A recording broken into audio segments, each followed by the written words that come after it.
Indo Myanmar border da IM na KNAB manga hatkre litan area da su Kuthoknari tangkul ama Kuki ani sire tha sigi taragani panda Imphal Ukrul lambigi TM kasom da Kuki militant singna tangkul naga ani hatkiba thodok aduna maram oiraga Ukrul amasung Kamjong district ki jaga singda hojik su tension wangna leiri ngasi ayuk angan bada Kamjong district ki Indo Myanmar border area da NACN IM na KNAB manga hatkre Litan police station gi manung chanba jaga sing da su Kuki amasung NACN IM gi marakta akanba moong da Kuthoknari Kuthoknabagi thodok sing aduda tangkul naga volunteer ama Kuki terrorist ani laikhidre hairi pawasina makhatana haribana ngasi ayuk anganbada Indo Myanmar border gi area da KNAB gi afava makal gi khulai sing paiba kedar kunlom Kamjong district ki international border area da sangsilaktuna naga khul sing da attack tawduna misam yam sing hatnaba hotnakhi thodogadu paw fangnaba NACN GPRN gi Supreme Commander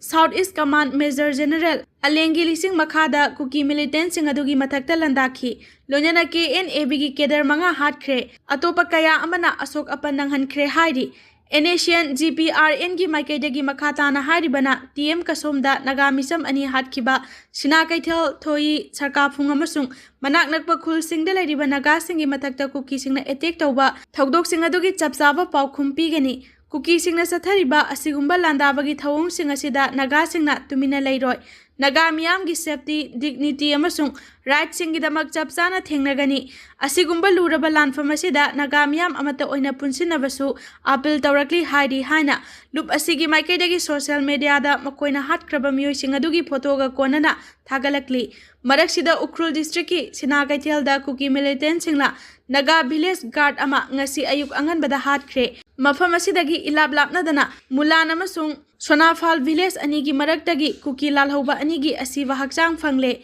housing makhatana sofenda Kuki amasung NACN IM gi marakta akanba khut thokna khre hairi thodog asigi matangda press na fangba pawgi matung inadi ngasi irai numit ki ayuk anganbada naga village guard singna Kuki singna toina attack chathariba Sirara Khong amasung Sinakaithel khul anigi marakta patrolling chatkhi maduda Kuki lalhoba singna Sinakaithel khul mayada ambush tharakpadagi naga village volunteer adu laikhidabani mamingna horsokmi jamang chahi 18 apokpa lungsim jamang kawi Kamjong village ki Satrik village dagini thodog asigi matangda tangkul nagalong working committee gi maikaidagi haribana naga village volunteer horsomi jamang asi naga singi oriba lamsing ngak senana bahotnabada thawai katkibani mahakna thawai katkiba adu arembada manghalloi laikhidraba asigi mafamda thamoi songna awaba phongdokli haidi amaromda Litan police station gi manung chanba Mulan village authority gi maikaidagi phongdoraklibana ngasi ayuk anganbada tangkul militant singna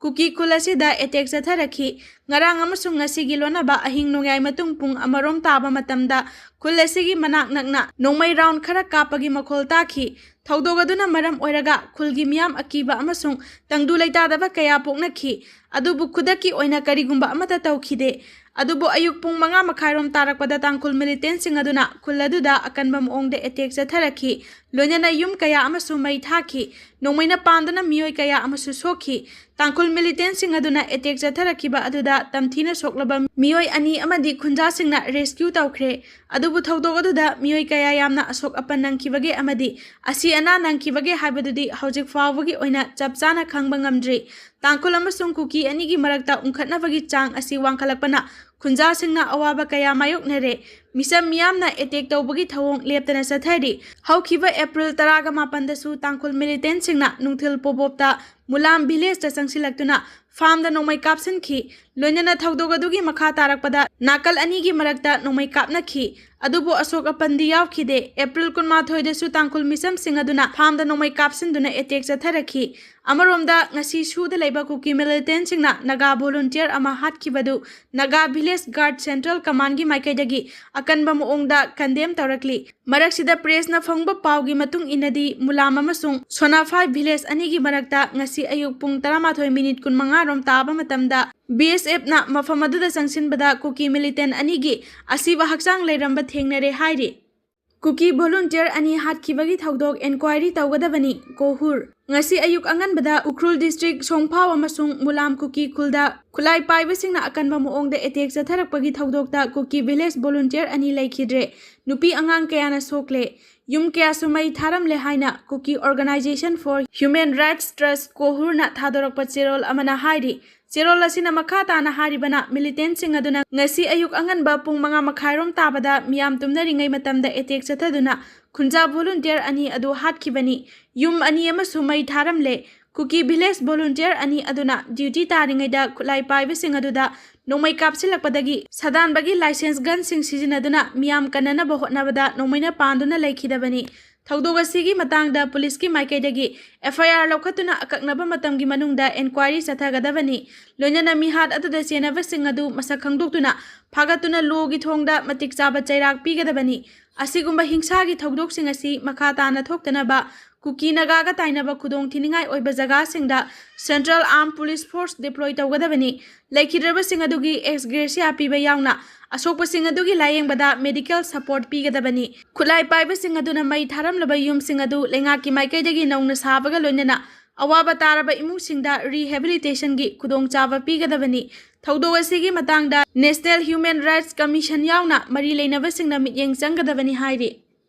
Kokomina sinduna Hayeng asobo protest ama Imphal da tawgadawri wahang taruk yawba memorandum ama Hayeng Chief Minister da pisingani nahakpam santa Coordinating Committee on Manipur Integrity Kokomina Hayeng miyam galoinana Imphal da asobo protest ama tawgadawri protest asigi saruk ama oina maikai kayadagi miyam hauduna laknaraga wahang taruk yawba memorandum ama Chief Minister gida pisingani haina Kokomigi wangangloi nahakpam santana paumi singda phongdokhre lamphel da laiba Kokomigi office ta pangthokpa paugi mifam amada lup asigi spokesperson nahakpam santana haiki tongan ba maikaidagi miyamna asobo khongjang ama changlaga mafam amada pungani khongjang asida tongan ba club civil society organization amadi miyamna saruk yagani miyamgi khongchat adu nungthil pung ama tabadagi haugani lenga ki mafam da taksiliba maru oiba wafam singi matangda mahakna haiki state asigi yelhomi singi mathakta chatharakliba proxy war asi lebhananabagi matangda lengakna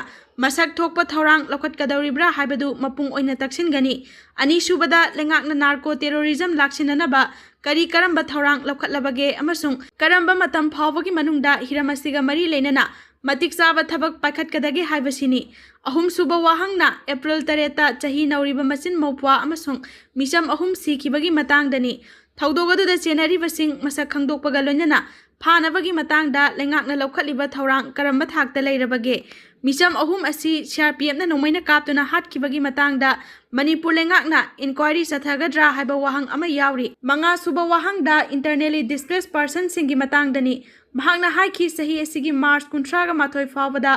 IDP sing masa-masagi mayumda hanjil hangani haina thajaba pikhrabasu hojik fawba IDP kamarum relief camp amadi temporary shelter singda sangjafam lawduna leidi hiramasi matangda lengakna akaknaba matam yawba road map puthokpa mathau tai lengakna militant group kharaga su agreement khuyek pinabagi matangda mahakna hai tongan ba CSO singi maikaidagi hiramasi mari leinana nungnangba phongdoknarakpa laikhrabanina lengaki maikaidagi agreement asi review tawgadra natraga abrogate tawgadra habadu mayek sengna khangan gadabani rally da saruk yagadawriba singna masa-masagi club amasung organization singdagi memorandum puraklaga lengaka mari leinaba official singda pisinduna CM cabinet minister amasung MLA singda yohan khigani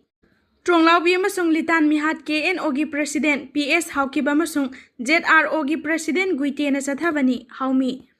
Tronglaubi amasung litan mihat asi KNO gi president PS Haukib amasung ZRO gi president Thanglian Pau Guite gi khuzil tharang makhada sathakibani maramaduna makhoi ani faduna matik chaba chairak pigadabani haina Federation of Haumi gi maikaidagi phongdorakli hiramasiga mari leinana ngasi Diulaland Kabo Leikaida leiba Federation of Haumi gi office ta pangthokiba paugi mifam amada lup asigi president sapam chajadumani na haikibada haukiba chahi isingani kulhumdoi gi May 3 dagi ngasi fawba satharakliba mihat mipun amasung yummai thaba yauna crime khudingmak singasi KNO gi president PS Haukip amasung ZRO gi Thanglian Pau Guite gi policy makhada sathakibani mihat asi makhoi gi separate administration separate state phanganana ba mitei amasung nagada makhoina thadokpa mioi kharana sathahankiba crime singni Chahisa kayagi ningtambagi puwariga sagonaragpa iramdam asibu maset tahananaba makoigi oiba Kukizogi state ama fangnaba India amadi Manipur lengaka su sign taunaduna makoigi pangal sagatuna lakhibani. KNO gi President PS Haukip asi Myanmar gi Somratre ki Mongloi haiba khuldagi Nagaland da matam khara saidanglaba matungda Churachampur da laktuna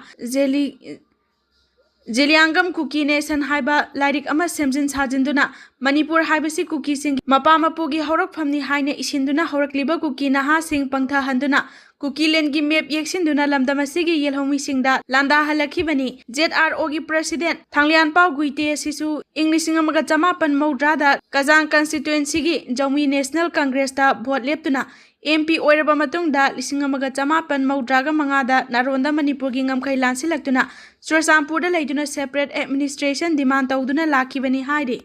Maral kupsinanaba hotnaba lupulana uhananaba hotnarakpani KCP Jenims Hospital gi Nursing Association gi President Laima Popam Ranjita Devina Masagi Maral kupsinanaba hotnabada lupulana uhananaba hotnarakpani haina Kanglaipa Communist Party Taibanganba Group ki Publicity Secretary Salainganba Mitaina Thadorakpa Cherol amana phongdorakli Cherol asina hai Ranjitana press ta sengdorakli ba wafam sing asi ahallaman singna hainaba paro Huran bana kokta napi pakle haibaduga chap manare lup asina ngasi fawba nupi angang da kihan khanganba chumi lali thidoktana personal attack tawba leite lup asigi oinadi Ranjita kumba masagi aranba sing kathokchana ba hotnariba misak amaga awai okhum tawnabagi matam leitragasu Jenims Hospital gi manungi amotpa asengba wafam singadu khara hena mayek sengna miyamda khangananaba warol asi thadorakpani Loop asigi operation on eradication of public enemy gi special fact finding team na thigatpada Jenims Hospital manungda Nursing Association ama leina matam sangna wajaraklaba contract staff nursing regular tanabani haina sel kharibasi phongna corruption tawbani haide CRPF na kapada laikhidraba ahum gi hakchang laukhre Tha sigi taruk amasung taret kilonaba ahing nongyaida tronglaubi awang lekaida Kuki terrorist singni chingnaba singna bom kapsinduna phamungda tumduna leijariba pikliba masin maupa anibu hat khiba amasung mama puna tamthina sokan khiba thaudokpu yaningdaba phongdoktuna miyamna haurakpa ihauda gelmonda leba CRPF kemta thomjinbada CRPF na kapthorakpadagi laikhidraba misam ahumgi thawai yaudraba hakchang ngasi rims moktagi lauduna aroiba mathau mangam pangthoknaba phogakchau ikhai lamthabung lampakta puthakre Laikhidraba miyoi ahum adudi Waikhurok Laisram Jiten chahi yangkai mathoi Sagolban Tera Lukram Lairak Huidro Michael chahi kunithoi amadi Kumbi Tera Khong Ward number 7 Wahengbam Bobi chahi kunmapan kawi Laibak thiba thawdogadu Laikhidraba miyoi ahumgi thawai yaudraba hakchang sing Rimski mokta thamduna leirakhiba adu imung manung amadi Misi asiga mari leinana semkiba JAC ga Manipur lengaka hiram kharada yanaba purakpadagi hakchang singadu lauduna aroiba mathau mangam pangthoknaba thaurang tawbani hairi pikliba angang anigi achumba wayal fangnaba hotnabada miyamna sangsilakpa khongjang khudingmakta laikhidraba miyoi ahumgi imung manung amadi JAC na angamba mateng pangani hainasu laibak thiba thawdogaduda laikhidraba Kumbi Tera Khong Ward number 7 dagi Wahengbam Bobi gi mama Laisram Jogina phongdorakli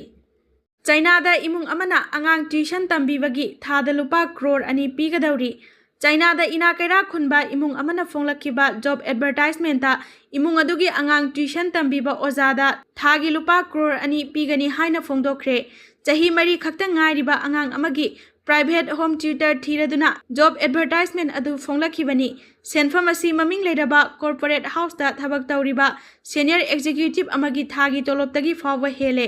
advertisement adugi matung ina pikliba angang amabu ningthina takpi tambiba ngamgadaba matik chaba ozada thagi tolop lupa crore ani pigani haidi home tutor aduna imung adugi chahi mari rom suraba nupa masa amaga chahi amakhakta ngairiba nupi masa amaga mahai masing tambigadabani lairi khaktak pi bagi mahuta wangang sangang amadi atopa miga matau karamna loina gadage haibagi matang dasu tutor aduna angang singda takpi tambigadabani home tutor oigadoriba misak adu English ningthina khangbaga loinana pikliba angang sing adu tungi punsida US kumba leibak singda mahai tamhanana bagi matangda takpi tambigadabani haire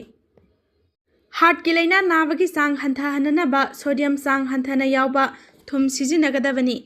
India da lairiba miyoi ayambana thum sabagi chang wangba maramna heart ki laina nabagi chang su wangbani haina health expert singna phongdokre World Health Organization WHO गी guideline मतुंग इना नोंगमदा मियोय अमना थुम ग्राम मंगादगी हेना चारोइदबनी अदुबु इंडियादा लैरिबा मियोय सिंगदी नोंगमदा थुम ग्राम निपानदगिना 13 फावबा चारी थुम का हेना चाबना मरम ओइरगा hypertension ओहेलकपगा लोइनना cardiovascular disease की रिस्क हेनगतहली हिरम असिगी मतांगदा All India Institute of Medical Sciences की डिपार्टमेंट ऑफ कार्डियोलॉजिस्ट की एम्बुस रोइना हाइखी थुम का हेना चाबा मरमना हक्चांगना सोडियम लौक्सिनबगी चांग हेनगलई पोटासियम मरांग कायना यावबा अमसुंग सोडियम की चांग नेमना यावबा थुमना इंजांगी महाव हंथहनबा तौदना ब्लड प्रेशर हंथहनबदा चावना मतेंग ओइगनी नुमित खुदिंगी मियामना सिजिनरिबा थुम मखल असिगी महुत्ता पोटासियम की चांग वांगबा अमसुंग सोडियम की चांग नेमना यावबा थुम चाबगी कानबा क्या मरुम लई हाइना George Institute for Global Health India की एग्जीक्यूटिव डायरेक्टर विवेकानंद जहाना फोंदोखी कुमजा 2018 इंडिया की तोंगान तोंगानबा खुंगंगी लमदम सिंगदा सथखिबा चांगयेंग अमदा सोडियम की चांग नेमना यावबा थुम चाबना सिस्टोलिक ब्लड प्रेशर हंथालकपा थेंगनखी चाइनादा पाक सना सथखिबा स्टडी अमदसु स्ट्रोक अमदी अतै हार्ट का मरी लेनबा लैना सिंग नाबगी चांग हंथरई हाइबा मयेक सेंगना खंगबा ngamde हिरम असिगी मतंगदा अखंग अहिसिंगना हाय करिगुंबा इंडिया की युमथोंग खुदिंगदा सिजिनरिबा थुम असिगी महुत्ता सोडियम की चांग नेमना यावबा थुम सिजिनबा तारबदी चहीदा कार्डियोवास्कुलर डिजीज का मरी लेनना मी सिबगी चांग चादा 13 रोम हंथहनबा ngamgani mid day meal public distribution system hospital की साक्संग अमदी केटरिंग सर्विस तौरिबसिंगनसु असिगुंबा मखलगी थुम सिजिनरबदी म्यामगी हक्सेलदा चावना कानबा फंगनी सोडियम का हेना चाबना थोलकपा याबा खुदोंथीबसिंगी मतंगदा रिपोर्ट अमना हाय थुमदा यारिबा सोडियमना ब्लड प्रेशर वांखटहनबगा लोइनना हार्ट अमदी किडनी की मथौदा अकाइबा थोलई मदुना मरम ओइरगा कार्डियोवास्कुलर डिजीज स्ट्रोक अमदी हार्ट का मरी लेनबा खुदोंग चादबसिंग थोलकपा याय सोडियम हाइबसी मियोइबगी हक्चांगना मथौ ताबा इसेंशियल मिनरल मखल अमनी अदुबु का हेना चारबदी खुदोंग थिनिंगाय ओय नोंगमदा मियोय अमना सोडियम मिलीग्राम 2,200 दगी हेना चारोइदबनी हाइबा गाइडलाइन लेरबसु मियोय अयामबना का हेनबा मोंगदा चासिनबना मरम ओइरगा हक्चांग मनुंगदा मही की सरुक तुंगसिनदुना लेबगा लोइनना खोंग खुद अमदी पुक्ता पोंखलकपा थेंगने